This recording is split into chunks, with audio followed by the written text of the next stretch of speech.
I once attempted to ruin my ex's life. Story time. And trigger warning. It was Thanksgiving and he was drunk, as usual. Driving home from family dinner, he was very affectionate. He was a happy drunk. He was being all loving and affectionate, petting my face while I was driving. I was really annoyed. I got an infant and a toddler in the back seat.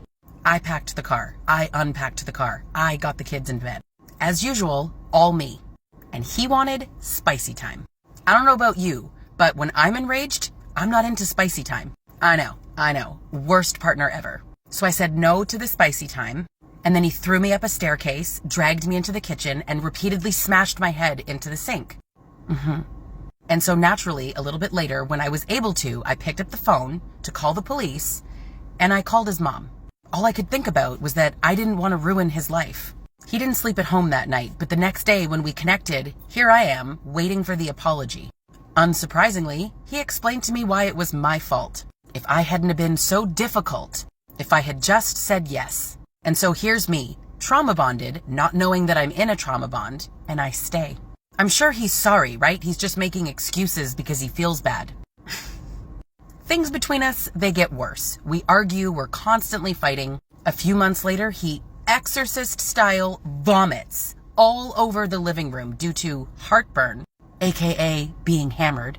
The story goes I left him to die on the floor. Had he been sober, he would know that I actually helped him up to the bath, got him all cleaned up, and let him sleep in our bed, which he had not been sleeping in recently due to that first assault.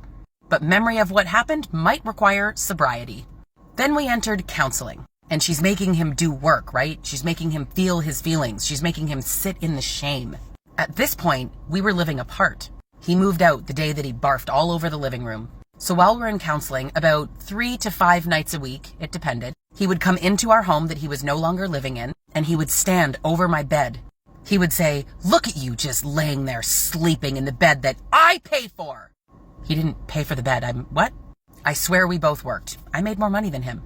When I would refuse to argue, he would grab my feet and pull me out of bed and I would slam to the floor. There were nights that he chased me around the house. He would keep me up from midnight till 4, 5 o'clock in the morning, regularly. When the therapist found out, she said that she had to let us go. His behavior was escalating and it was becoming too dangerous for her to continue. She called CPS. They said that if I didn't call the police that I wasn't protecting my children. So I called. And I ruined his life. None of the charges stuck and he's doing great in life.